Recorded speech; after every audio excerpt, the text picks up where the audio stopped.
9:16 Pacific time. Keith, you're up early on the West Coast, and so am I. It's been that was the week that was. It's been an Apple week on many fronts. First of all, I want you to acknowledge to the world that you were wrong about the phone. You told me that they were going to announce a phone at 12, and they didn't. So please tell the world that you were wrong. Apple did not announce a phone, and I did suggest they would. Therefore, ipso facto, I was wrong. If I was with you, Keith, I would spank you with the phone, with the old phone, with the Apple 11. Fortunately for our viewers, we're not in the same place, so no spanking this week. But they did announce Apple One, which has got Spotify all upset. Yeah, I'd like to talk about one, but I wasn't particularly impressed with their announcements. I mean, the watch. I've got a Watch 5, which I'm quite happy with, except the doesn't charge very much. The Watch 6 didn't seem a big deal. The iPads, I guess, were interesting in the sense that now you can get these relatively high-end iPads affordably.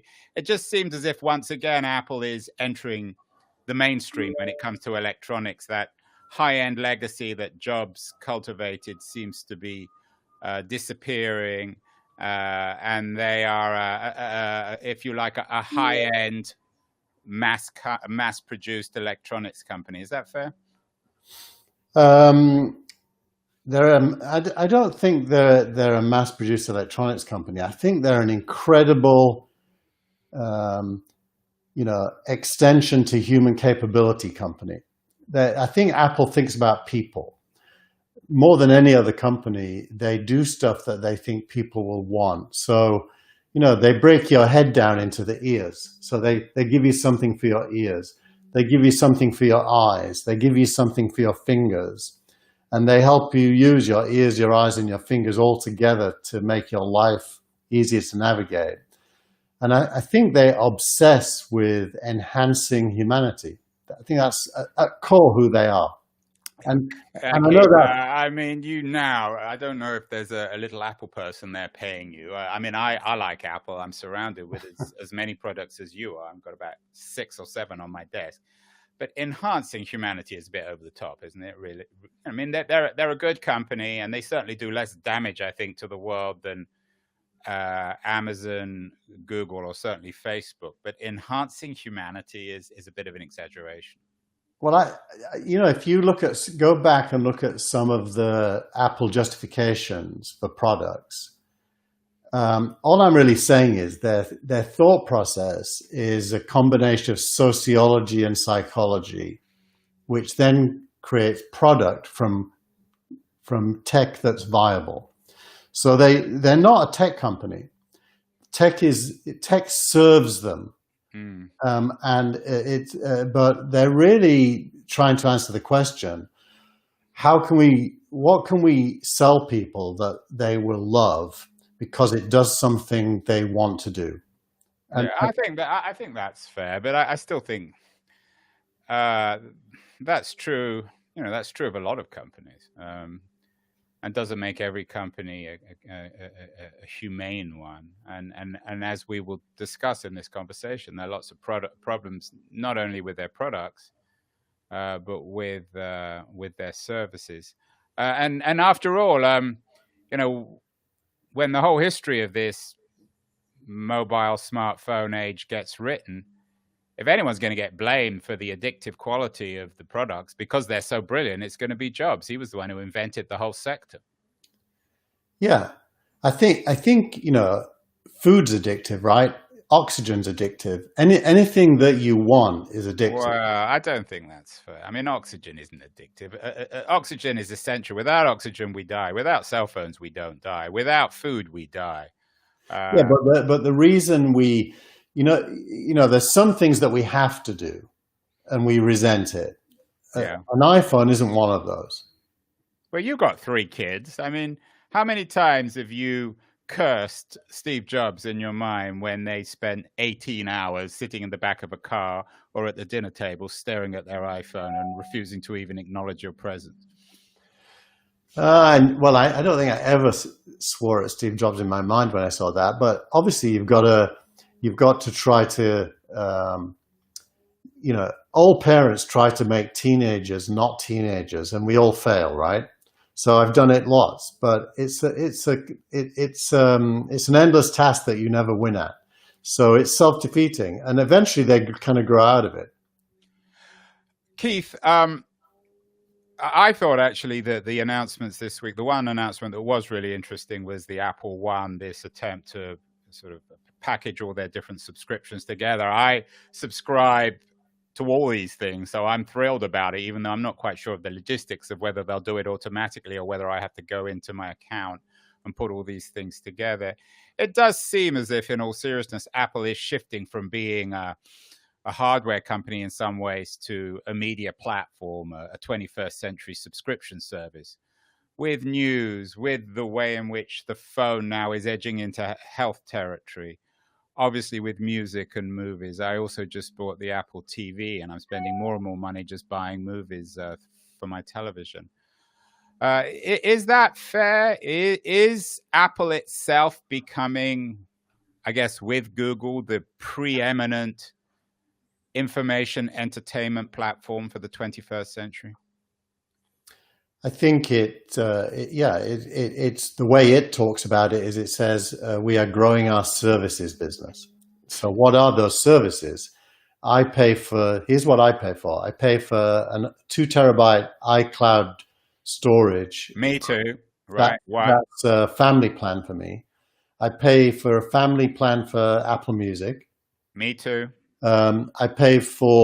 I bought an app. I've got 4 Apple TVs, one on each TV in the house. I got 2, but one is inactive.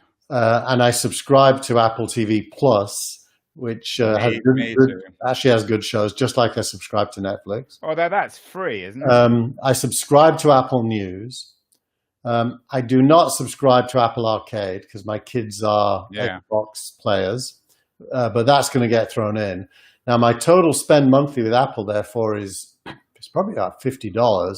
It's going to come down to $29.99 with Apple One. But these services are not designed for people like you and I who are already Apple fanboys. I guess they're designed for the kind of person who might be spending $10 for one of the services, Apple News or Music, and decides, well, I'll just buy the whole lot. Yeah.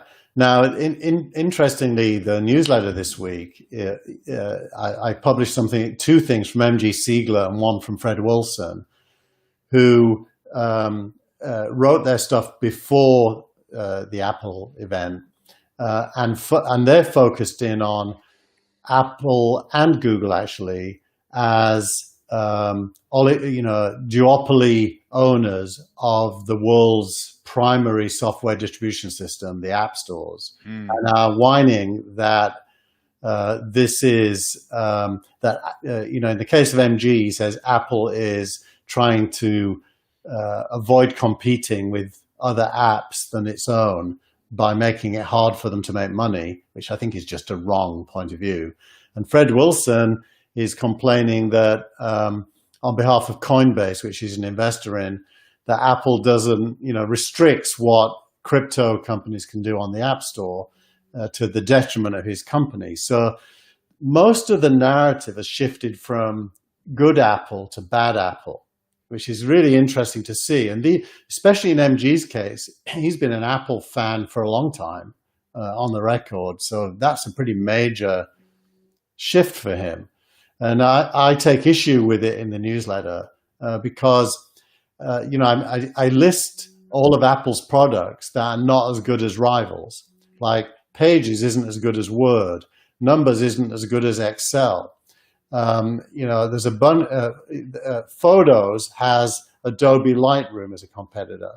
And Apple doesn't do anything to inhibit those other businesses. It just wants to take a share if it drives revenue to them. Well, it does. If you use the example of music, if you own the watch, they make it really hard to put Spotify or any of the other music services on the watch. It's the same with Audible. I like to listen to the spoken books, and it's really hard to get Audible on the watch. But maybe the watch is a special case because it's a small device and doesn't have a lot Yeah, of but power. I don't think I agree with you. My wife uses Audible when she's swimming, and she has to get the audiobooks onto an iPod, Yeah. an old iPod, right? Even that's hard, and that's an Apple product. Now, that isn't to do with Apple. That's to do with the software quality that Audible and Spotify write. Well, but let's talk about the watch, because it's an interesting case where they have a wonderful product. Everyone would agree. It syncs with the rest of my products, so I use it on walks, so I don't have to carry my big iPhone. But they do have me, so to speak, in their pocket. Apple. I'm totally reliant on them, and it's one of the reasons I listen to Apple Music, and it's one of the reasons why I use all the Apple services, because they make it really good to be on the watch. Now, I guess your argument will be, well, if you don't like Apple products, buy another watch. You could buy one of the Android watches. I've done it. I've got an Android phone here behind me, and I used to have, I've forgotten the name of the company now, but a different watch than the Apple Watch, just to see. And I can, it's funny, it wasn't as good an experience, so I stopped doing it. Now, I do, on the other hand, hate Apple Mail, and I use Gmail on my phone, and there's no problem. I can use Gmail on my phone. Well, I don't know why you hate Apple. I mean, that's another subject. I like Apple Mail because they don't spy on you. I like their business model for that, and that's why I'm a big admirer of Apple. We talked about this in last week's show. No, but coming back to the core of your newsletter this week, the debate with people like MG Siegler and Fred Wilson. Both these guys were early cheerleaders of Apple. What did they expect? The more successful Apple becomes, the more unavoidable this dilemma, I guess, is the best way to put it, ethical and business dilemma for them. They own the candy store. That's just the nature of things. So you have to expect that they'll put their own candy in it. The trend there is interesting. So iOS 14 came out this week. Yeah. And you can now change Safari and Apple Mail from being the default clients for those services. So the trend is very much Apple facilitating competition. Well, would it be fair to say, and maybe this is a rather naive question, would it be fair to say that Apple gave up on the browser war years ago? I mean, no one uses Safari, do they? Seriously? There's a lot of reasons to use it on the Mac, because it blocks third-party cookies and it's faster. Chrome on the Mac drags your CPU down. Yeah, but we couldn't be having this conversation on Safari. It wouldn't be as we could actually, because it kind of works, but we aren't. I mean, I don't know anyone who uses Safari. Okay, let me rephrase the question. Does Apple care about Safari? Does it matter?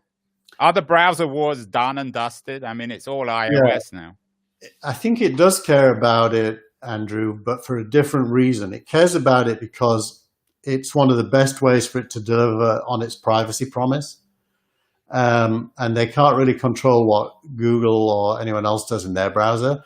Whereas on Safari, they can bake in rules regarding advertising and cookies and tracking, and give end users a chance to control those rules. So I do think they care as part of their strategic approach to privacy. But if Tim Cook could just flip a switch and everything was iOS, everything was mobile, everything was App Store based, he would, wouldn't he? I mean, isn't that in Apple's interest? And it seems as if the two products and the two software systems are becoming ever increasingly indistinguishable. Yeah.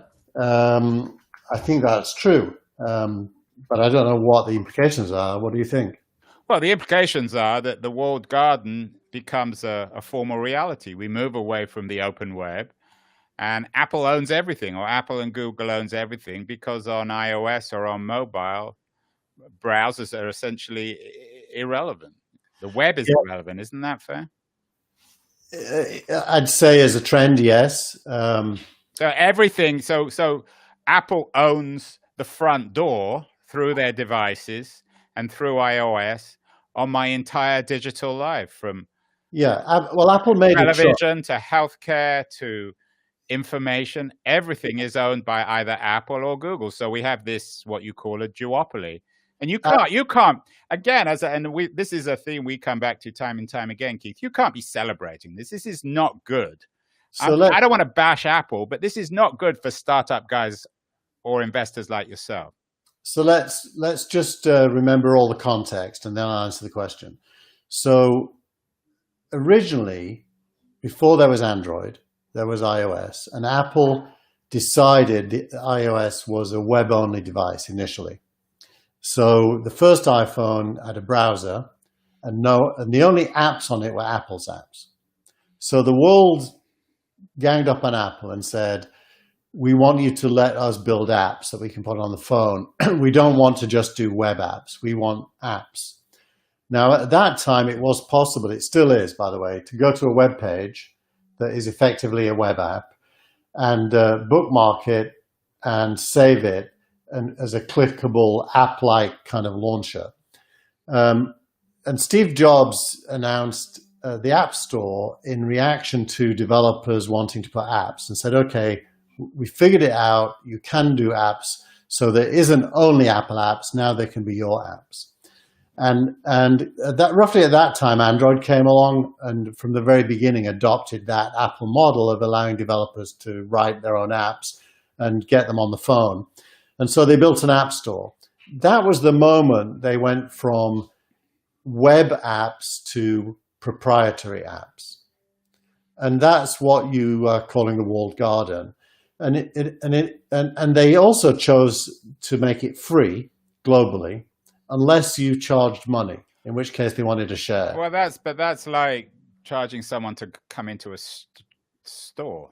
Yeah, it's like charging Kellogg's for putting cornflakes on the shelf at Safeway, which is you mean developers as opposed to the public? Yeah, developers. Okay.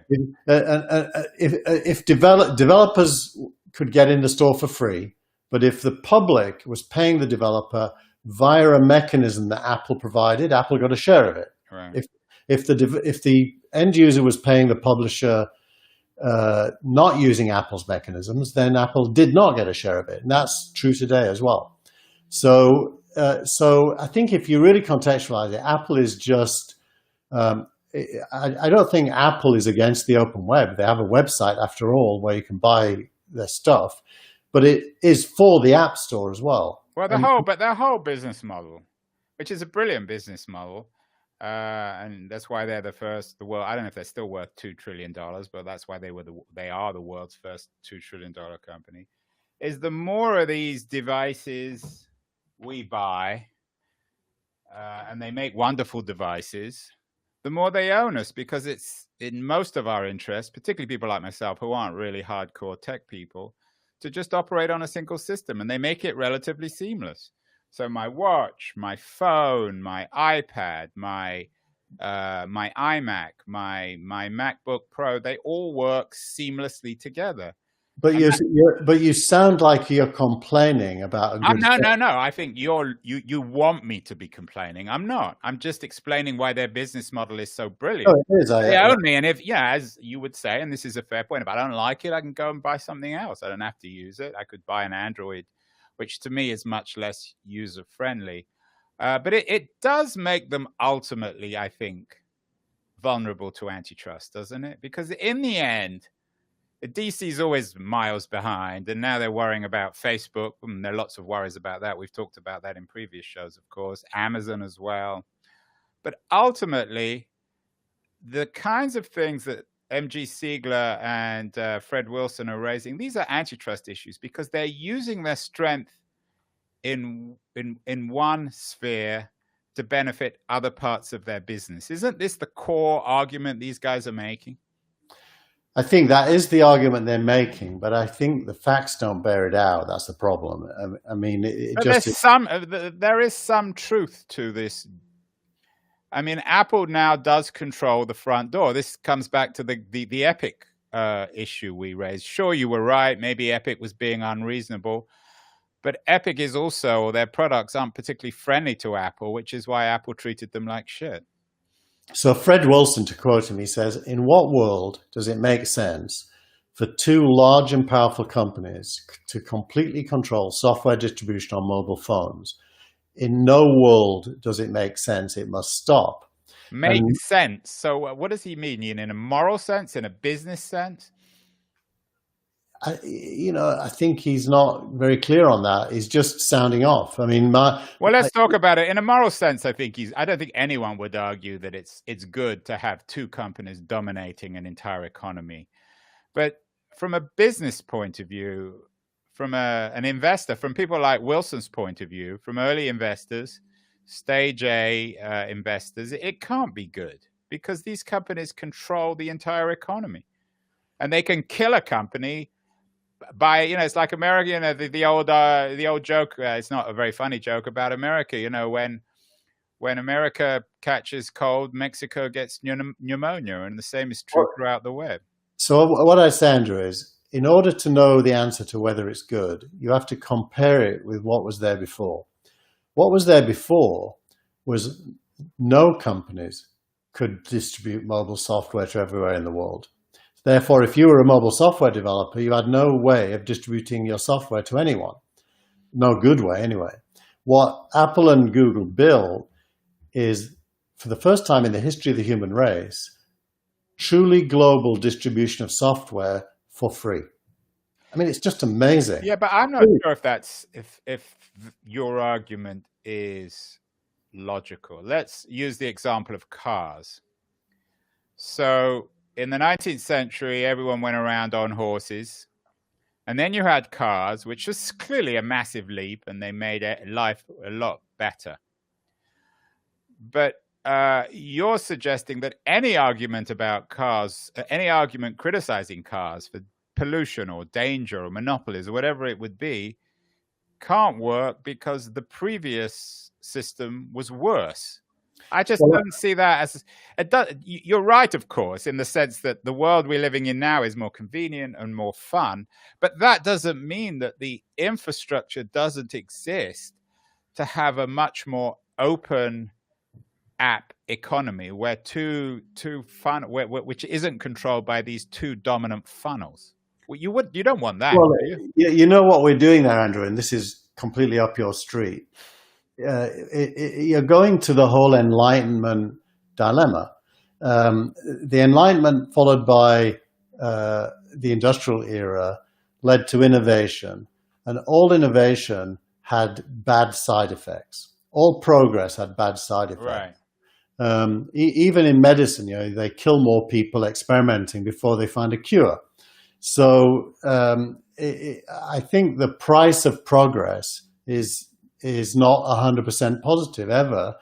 So the real question is it progress? So you answered yes, the car is better than the horse, so it is progress, but it comes with all this other stuff. But it doesn't mean you can't criticize the car, and it does. You can have it both ways. You can criticize the car and not want to go back to the horse and cart. And I think we can criticize this and I think Apple is a relatively responsible company, and I would certainly trust Apple more than Google. But let me just. That doesn't mean we can't criticize this duopoly, this app world, because in overall terms it's more convenient and fun than it was 15 years ago. So I think if you want to play the role of a critic, yes, you can, absolutely. But the more interesting thing is not to be a critic, but to be an agent of change. So if there's something you don't like, the right thing to do is to fix it. So if the critics of Apple would build something better than the iPhone and better than the iOS ecosystem, which, by the way, is not impossible. It is impossible now. No one can catch up with the Apple ecosystem. Well, everyone always says no one can do things, but they always can if they want to. It would take a fundamental shift in the nature of technology, I think, now. But anyway, you're right about innovation. Let's get to startup of the week, Keith. A $12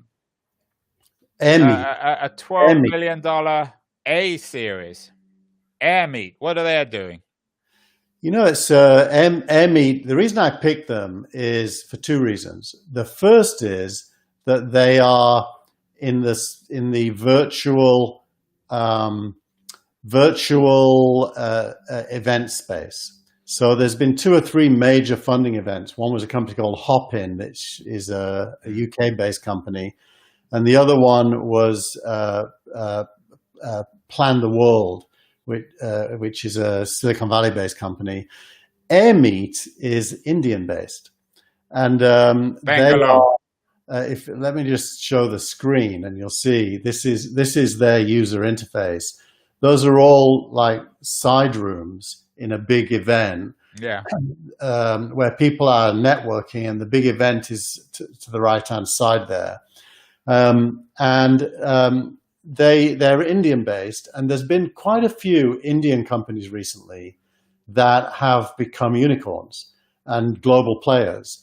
So I think we might be at that moment in history where TikTok is the first of a variety of overseas companies that make a big impact globally. And Airmeet looks to me like one of those. That's why I chose them. Do you think Airmeet will survive when the regular physical economy comes back? Are we going to have a lot of these shipwrecked virtual software companies when things get back to normal next year? Well, you saw Jessica Lessons. Sorry, Siri thinks I'm talking to her. Jessica, Siri as well.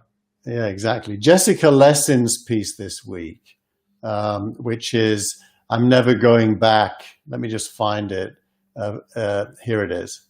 So, virtual events and why I'm never going back. That's in this week's newsletter as well. She basically is saying there's so much good in virtual events to do with human productivity and focus. I've noticed that with my 13-year-old. His schoolwork's got massively better because he's sat in his room without any distractions. So I think there is something enduring here. I hope we never go back, because otherwise it's good for Now TV not to go back. Finally, Keith, tweet of the week. Let me get it. Hunter Walk, who I know is another of your people you admire. At least it's not Paul Graham. We haven't heard his name for a few weeks, fortunately. Yeah, here's let's see if I can zoom in a bit. So there you go. Almost 8 years into Homebrew, I don't think we've ever invested in a company that included an exit slide in their seed deck, which is a bit of an insider point, inside the venture community kind of point. But it's something lost on a lot of entrepreneurs. Entrepreneurs think that VCs are kind of these sharks that are just looking to make money by selling you to the highest bidder. And actually, most VCs don't want you to sell your company. They want you to grow it, probably IPO it like Snowflake did this week. I mean, Snowflake, which is also in the newsletter, has got to $550 million in revenue since 2012 and is now worth $68 billion. That is a way better outcome than selling your company. So putting in your slide deck that you want to sell to various people makes you a small thinker. And ironically, some entrepreneurs think it makes them VC friendly, but it's actually the opposite. Well, also, it's the kind of thing which is a bit of a dumb thing to do, isn't it? Because whatever you think about VCs, they're not stupid. And what could you tell a VC about an exit that they wouldn't already know? Correct. So what's the most, finally, Keith, exit to the exit conversation and an exit to that was the week that was this week. What's the most important slide in a seed deck? What's the key slide? I know you advise a lot of startup companies on there. I think the whole idea of a deck is absurd, but that's probably why I've never raised any money. I'm too lazy to even put a deck together. What is the key slide? Is it the first one or the last one? Depends on the investor, but for me, it's the end game slide. What are you building and why? End game meaning why you're doing what you're doing. Yeah, well, if it all works out, what is it you will have built? So if Apple was doing this, they would say we're benefiting humanity. They certainly, that's their value. I think that is truly their value as well. That's their value system. But the end game is how they deliver on that. Well, what have they delivered and how do they deliver it? Well, I hope we delivered this week, Keith, on that was the week that was. We are certainly in the business, you and I, of improving humanity in that great Enlightenment tradition. And we will look forward to seeing everybody next week in September for more. That was the week that was. Have a great week, everyone, and we'll see you next week.